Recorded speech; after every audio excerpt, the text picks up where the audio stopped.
and no notes. Okay, great. Thank you. Mhm. Okay, someone I think just joined. Let me see. Okay, I think everyone is here now. Okay, so welcome everyone. Thank you again for joining today's webinar on the Fulbright U.S. Student Program. I do want to say from the outset that this meeting is being recorded, and I will send recording out to everyone who registered afterward and everyone who attended. And we'll also post it on our website. But anyway, my name is Nick Cortina. I'm the Fulbright Program Advisor, or FPA, here at the University of Maryland, Baltimore. Whether you've known about Fulbright for years or just heard about it for the first time in an email from me this week, welcome. This session is for you either way. I want to start with that tagline on the screen, be one of UMB's first Fulbright student awardees. That's not just marketing, it's a real opportunity in front of you right now. UMB, as we know, is a university of 7 graduate schools with world-class research happening across medicine, nursing, pharmacy, dentistry, social work, law, and graduate studies. And yet we've actually only had 2 Fulbright student winners in the program's history. I genuinely believe that's about to change, and I hope some of you in this room are going to be the ones who change it. So what is Fulbright? In one sentence, it's a fully funded grant from the US government that allows graduate students and recent graduates to conduct research, study, or teach abroad for a year. It covers your travel, your living expenses, your health insurance, and often your research costs.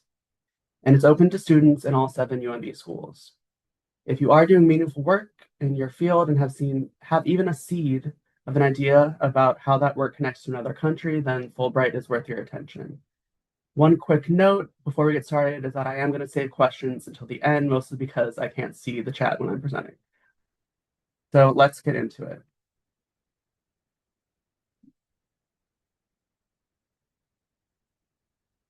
Okay. Before I dive into the details, I wanted you to hear, virtually, I guess, on the screen, from someone who has actually done this. Abenya Abengweze applied as a PhD candidate in our School of Nursing during our first round of actually having this focus on Fulbright initiative. So the first time of actually having more of a concerted effort around advising. And since January 2026, she's been in Cameroon on her Fulbright grant, where she's conducting research on cardiovascular disease risk factors. To quote her directly, the experience has been incredibly dynamic and deeply rewarding. Fulbright is an opportunity to grow your global network, engage meaningfully with communities, and develop as both a researcher and a professional in ways that have long-term impact.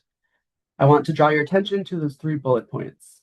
She met the director of the CDC in Cameroon. She was invited to a panel at the US Embassy to discuss research strategies.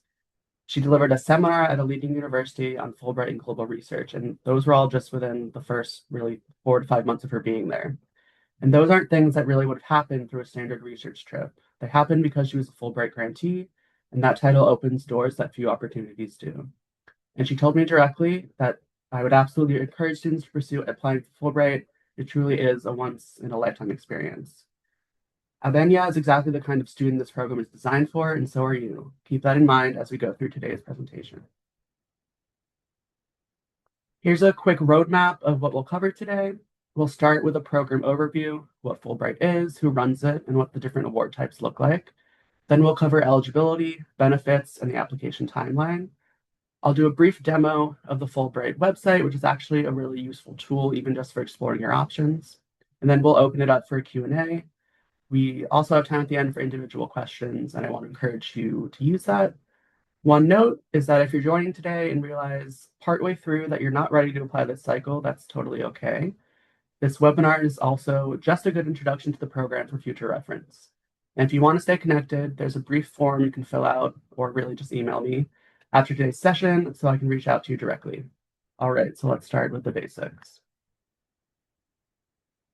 A quick word about me and how I can help. Again, I'm Nick Cortina, UMB's Fulbright Program Advisor, FPA, and the Global Program Specialist at UMB Center for Global Engagement, or CGE. My role as FPA is specifically to help UMB students navigate the Fulbright process from beginning to end. That means I meet with you one-on-one, review your application essays, connect you with past applicants, and help you think through whether Fulbright is the right fit for your goals. You can reach me at ncortina@umaryland.edu on the screen, and you can find more information about UMB's Fulbright resources the dedicated page in umaryland.edu/global. I also wanted to highlight something that's brand new this year. We have developed a comprehensive applicant worksheet and action guide built specifically for UMB students. It walks you through every phase of the application process from initial self-reflection all the way through final submission. It includes writing exercises, checklists, tips drawn from National Screening Committee observations. That's the first round of screening of applications where professors on the Fulbright National Screening Committee review your application and also incorporates feedback from past UMB applicants. I mention this because one of the things that past UMB applicants told me is something they most needed was more structured specific guidance, and that's exactly what the worksheet is designed to address. So what is Fulbright? The Fulbright U.S. student program was created in 1946 by the U.S. Congress and is now one of the most prestigious and widely recognized international exchange programs in the world.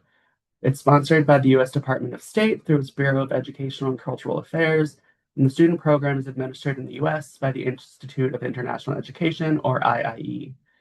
Internationally, the program is administered through a network of binational Fulbright commissions and U.S. embassies in roughly 140 countries.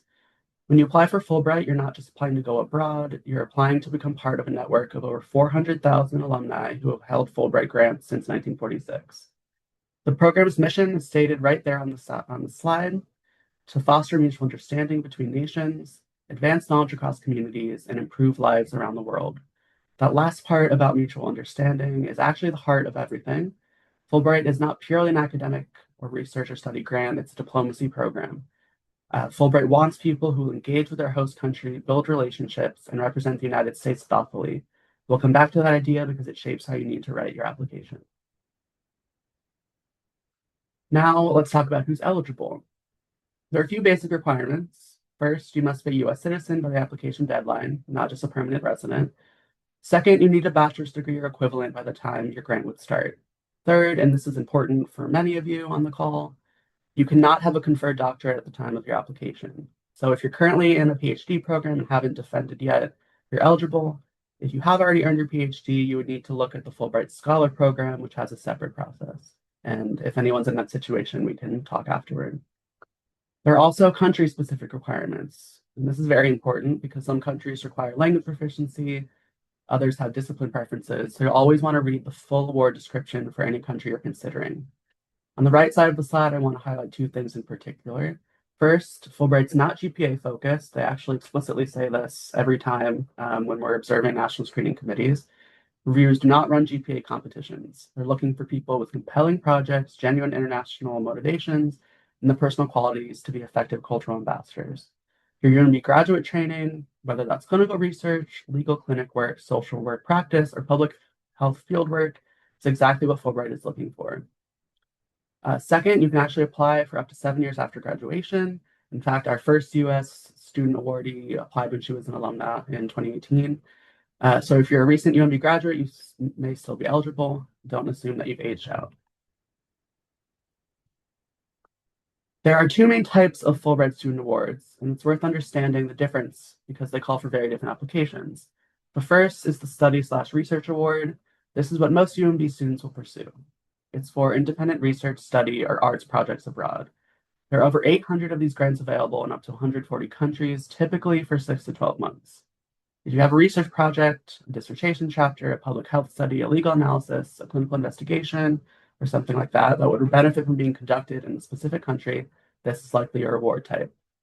The second, and I'll be upfront that we have not advised for this in the past, but we're welcome to have applications for this, is English Teaching Assistantship, or ETA. ETAs are placed in schools abroad to assist with English language instruction while immersing themselves in the host culture. There are over 1,000 ETA positions available in roughly 75 countries, typically for 8 to 10 months.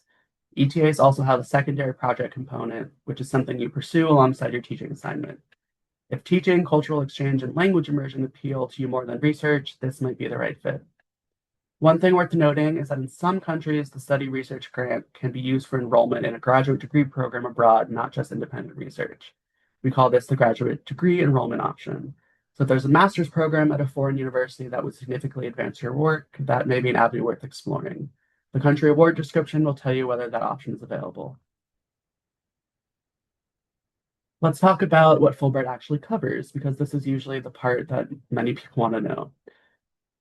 Pre-award and in-country benefits typically include round-trip airfare, a monthly living stipend calibrated to the cost of living in your host country, and the exact stipends are on the award descriptions, and it also covers accident and sickness health insurance. Depending on the country and award type, you may also receive additional possible benefits such as support for dependents, a research or teaching materials allowance, tuition coverage if you're enrolled in a degree program, language lessons, and disability-related accommodations.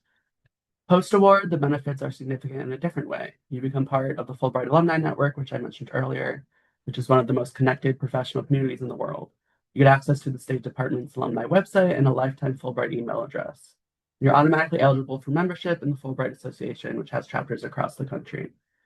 I also wanted to highlight something that often surprises people. As a Fulbright grantee, you receive 12 months of non-competitive eligibility, NCE, for federal government positions.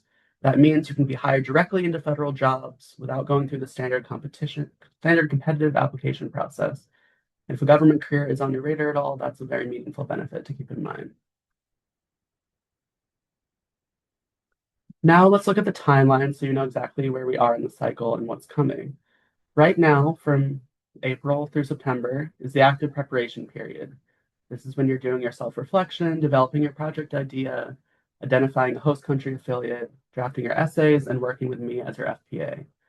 The UMB campus deadline is September 15th, 2026. This is the date by which your application must be mostly finished and submitted for campus review.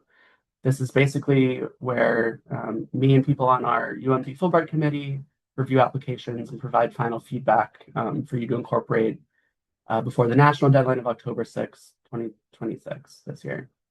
After the national deadline, your application goes into the US review process called the National Screening Committee, which are panels of 3 professors who review applications by discipline and region. From November through December, those committees make their recommendations. From January through May, host country Fulbright commissions and US embassies conduct their own review. And then from March through June, the Fulbright Foreign Scholarship Board makes final selection decisions and notifications go out. So we're right in the beginning of the active preparation window. If you start now, even with just a conversation with me and some early reflective writing or brainstorming, you will be in a much stronger position than someone who waits until August. So let me unshare my screen or unshare the PowerPoint and let me walk you through the Fulbright website because it's actually one of the most useful tools and has a wealth of information. Okay. Let's see, I've got to move it to the other screen. Okay. Can everyone see the US Fulbright Student Program website now? Yep. Okay, thank you. So yeah, there basically I want to show you a few of the tabs. Everything is, like I said, very informative, but some of the most useful things are if you go to applicants and then application components, you can see a description of everything that's required for each type of award. There's academic, creative and performing arts, which I don't think is as relevant to people here, but also the English teaching assistantship. So you'll see, biographical data, statement of grant purpose, and it has a bunch of questions and guidelines for how to craft that. Statement of grant purpose is really the main essay of the whole application. And there's also some short answers down here. Recommendations usually requires up to 3 recommendations. So this application components tab, like I said, is really a very detailed overview of everything that is required. Another extremely helpful component or tool is the award search. So this is where you kind of start out when you're trying to narrow down your decision. You can see it has these different filters, the Fulbright award type. You can search by region or specific country. You can search if it has dependent support available. And I think they added this recently um, the grant start, so when exactly the program would start. So lots of filters for you to kind of start to narrow down your options. So if you do use the award search, you'll see that all of these different tiles pop up, and these are the award descriptions. So if we just pop into one, like the first one, English teaching assistant, or no, let's see, let's do Spain. I studied abroad there a while ago, so let's see, Spain. Okay,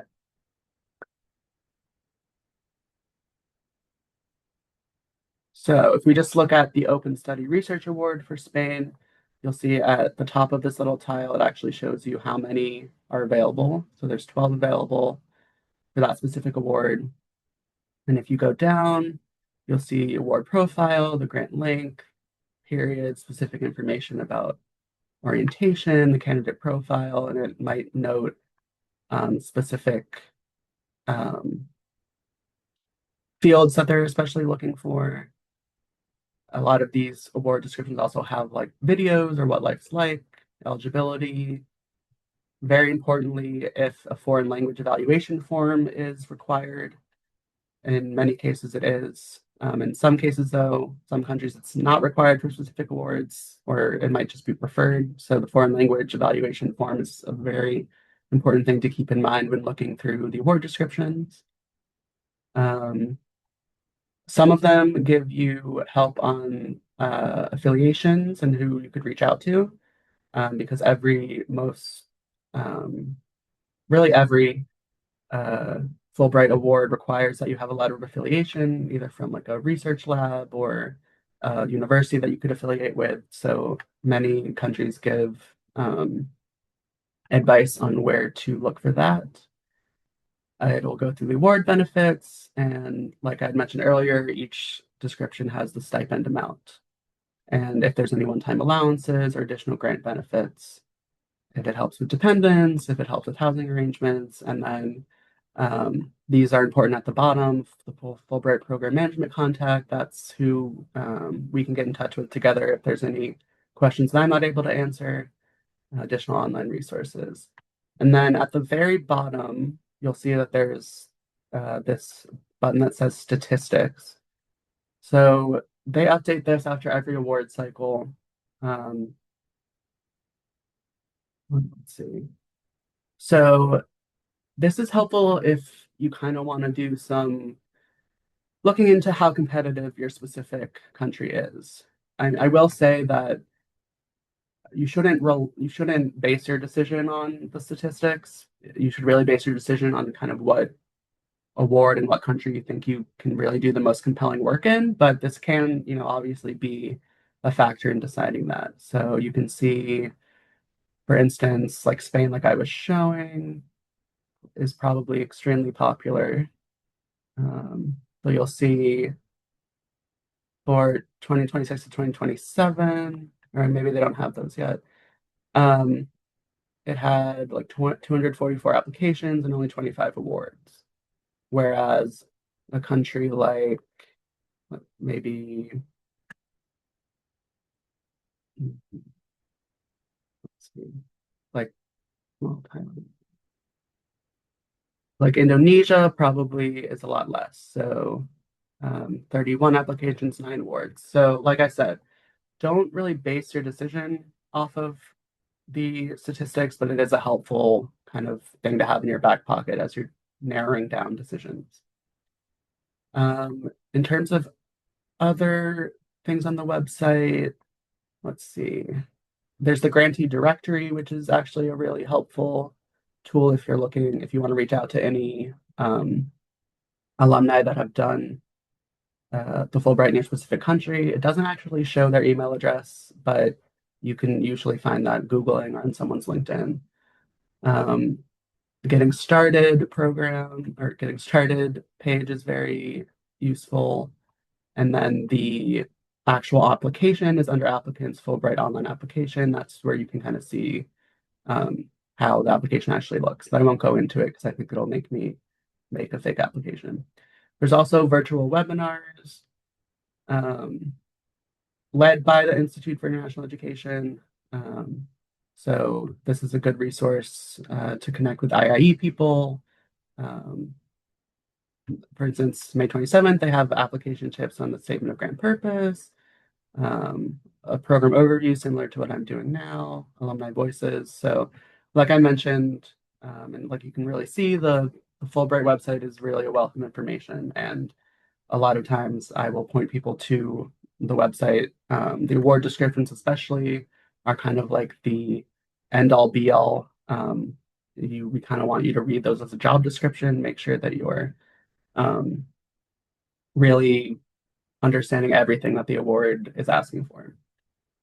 So let me share my screen again, or share my PowerPoint again.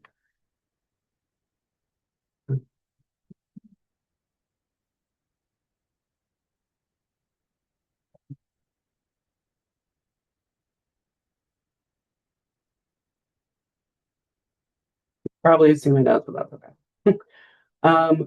Before we get into the Q&A portion, I do just want to spend a few minutes on this slide because it answers the question I know that's in the back of your minds.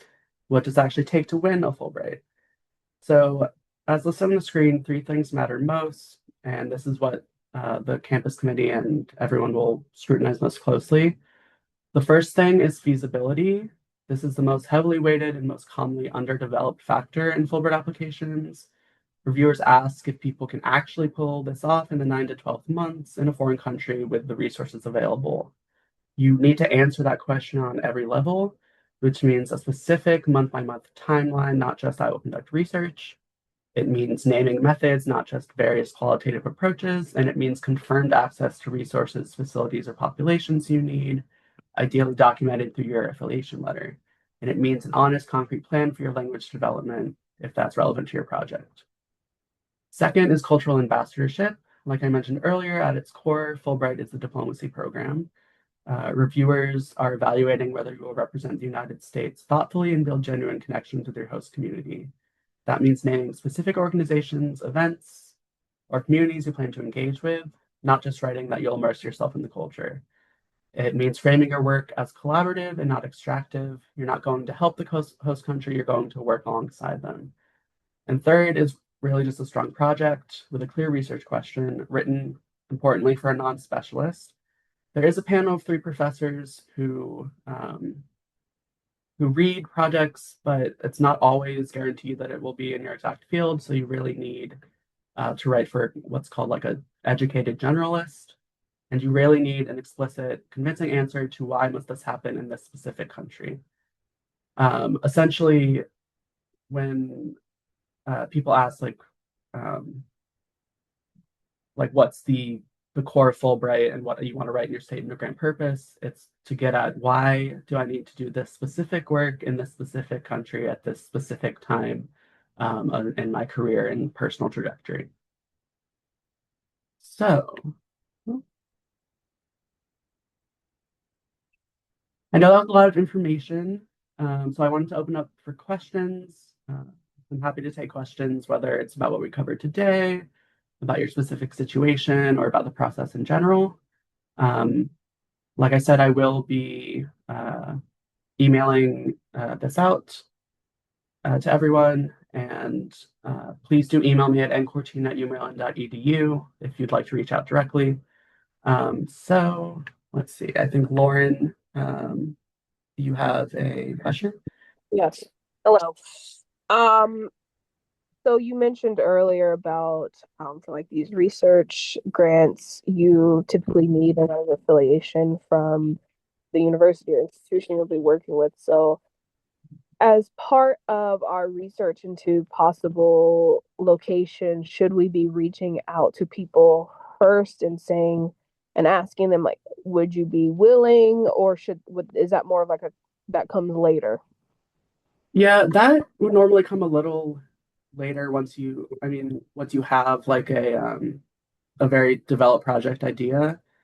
Um, there's actually, let me show you that applicant worksheet I was talking about because there's, oh,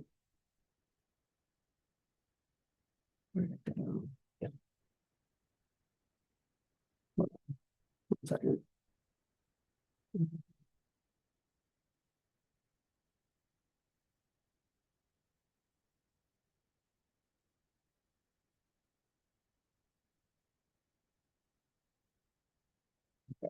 Share my screen again.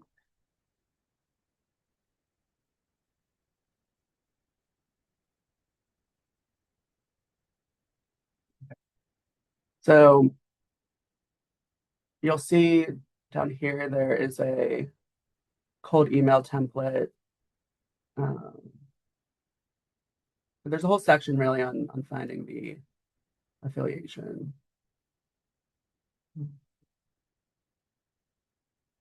Yeah, so identifying the sharing host country affiliation, that comes kind of after the phase two of really coming up with the project idea. Um, so you'll see like here's a cold email template, but it helps to kind of have more of a concrete project idea first. Does that help? Okay, that's helpful. Thank you. Okay. Does anyone else have any questions?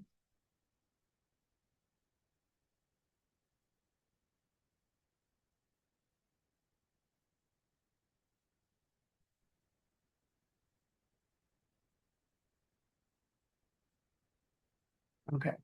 Well, thank you all so much. If you do have any questions, again, just please email me. I'll also send out that brief form I was mentioning, where you can kind of put some of it asks a few questions about your background and what you're interested in, just to kind of help inform any follow-up. But again, you can always just email me as well. So thank you all so much. Good luck, and I hope to hear from many of you all soon. Thank you.